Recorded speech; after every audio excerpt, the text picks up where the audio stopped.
Assalamualaikum warahmatullahi wabarakatuh. Selamat datang kembali di video pembelajaran mata kuliah Manajemen Perkantoran, Unit Pengembangan Akademik, Administrasi Bisnis. Kali ini kita akan membahas tentang Sistem Informasi Manajemen Perkantoran. Apa sih Sistem Informasi Manajemen itu?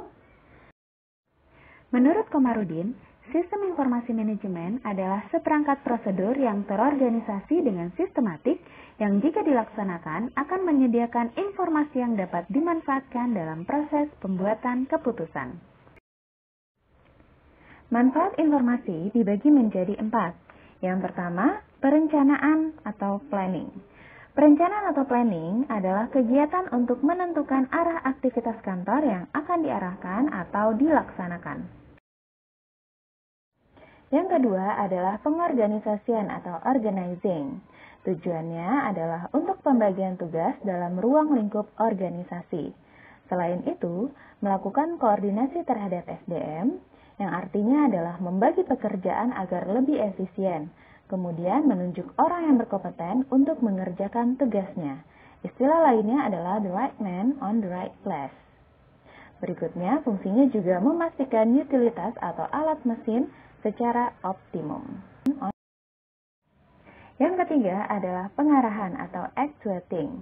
Dilakukan untuk memastikan bahwa personel dapat melaksanakan tugas yang telah diberikan sesuai dengan harapan, target, dan sasaran.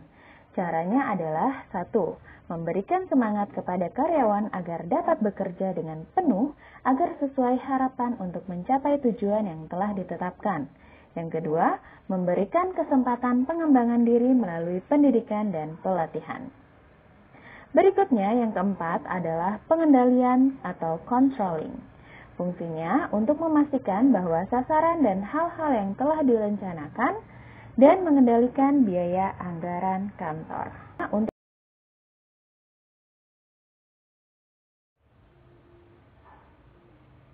Karakteristik informasi yang baik atau siap pakai. Yang pertama adalah relevan. Informasi dianggap relevan jika informasi itu berkaitan dengan keperluan pembuatan keputusan. Artinya, informasi yang diterima harus relevan dengan permasalahan yang dihadapi. Yang kedua adalah akurat atau accuracy. Informasi yang diterima harus benar, objektif, tepat, tidak bias, dan sebaiknya ada derajat kebenaran sebagai hasil analistik statistik benar. Yang ketiga adalah tepat waktu atau timelines.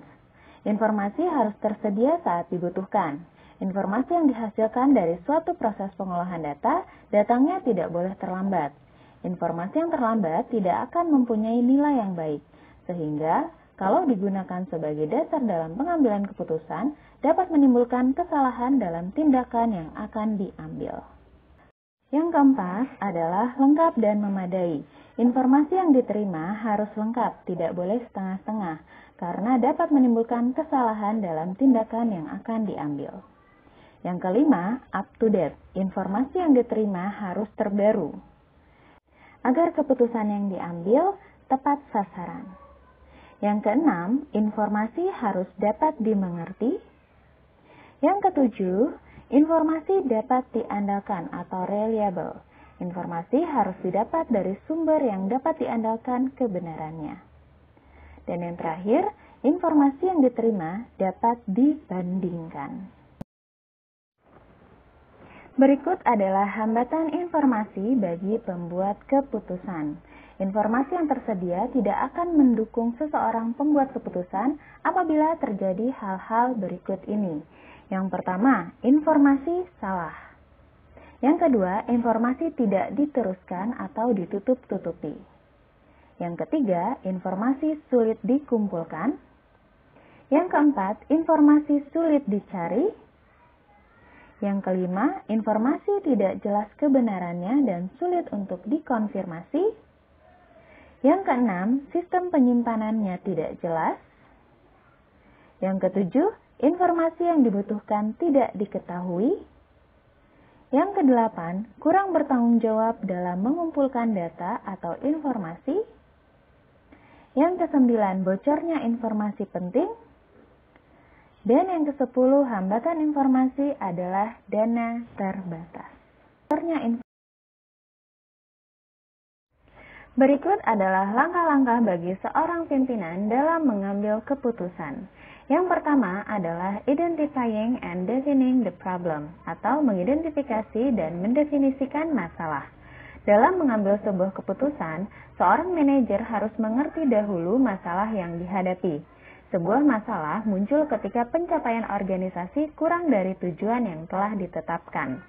Sebuah peluang muncul ketika manajer melihat pencapaian yang potensial yang melebihi tujuan organisasi saat itu. Manajer melihat kemungkinan untuk meningkatkan kinerja di atas kinerja kerja yang selama ini dilakukan.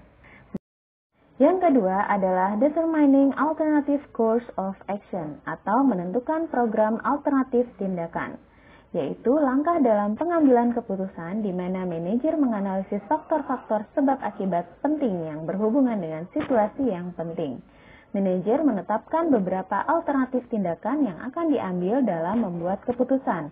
Untuk keputusan yang terprogram, alternatif-alternatif bisa dengan mudah dikenali dan bahkan biasanya sudah tersedia dalam peraturan dan prosedur organisasi. Namun, keputusan yang tidak terprogram mengharuskan adanya pengembangan tindakan baru yang akan dapat menjawab kebutuhan perusahaan. Yang ketiga yaitu evaluating the best course of action, atau mengevaluasi tindakan yang terbaik, yaitu mengevaluasi setiap alternatif tindakan yang telah dibuat dengan menilai keuntungan dan kerugian setiap alternatif tindakan. Manajer kemudian mencoba untuk mengukur prospek-prospek menuju sukses. Manajer dapat mengandalkan intuisi dan pengalaman untuk memperkirakan jika suatu arah tindakan sekiranya akan berhasil. Yang keempat adalah selecting the best course of action, atau memilih tindakan alternatif yang terbaik. Alternatif yang terbaik adalah yang solusinya paling sesuai dengan tujuan dan nilai-nilai keseluruhan organisasi, serta mencapai hasil yang dikehendaki dengan menggunakan sumber daya paling sedikit. Manajer mencoba menyeleksi pilihan dengan resiko dan ketidakpastian paling sedikit sehingga dapat dipilih tindakan alternatif yang terbaik. Yang kelima adalah carrying out the selected course of action, atau melaksanakan program alternatif terpilih. Tahap pelaksanaan ini adalah tahap di mana kemampuan manajerial, administratif, dan tahap persuasif yang dimiliki seorang manajer akan digunakan untuk menjamin bahwa alternatif terpilih akan dijalankan. Kesuksesan alternatif terpilih ini akan bergantung pada bisa tidaknya alternatif ini diterjemahkan menjadi suatu tindakan. Yang terakhir adalah following up to ensure that the desired result are obtained, atau mengevaluasi untuk memastikan bahwa hasil yang diinginkan tercapai. Pada tahap ini, evaluasi merupakan bagian proses pengambilan keputusan. Para pengambil keputusan akan mendapatkan informasi tentang seberapa baiknya mereka menerapkan keputusan yang telah mereka ambil dan apakah penerapan ini efektif dalam mencapai tujuan mereka. Demikian video pembelajaran mata kuliah Manajemen Perkantoran dengan tema Sistem Informasi Manajemen Perkantoran. Sampai jumpa di video pembelajaran berikutnya. Assalamualaikum warahmatullahi wabarakatuh.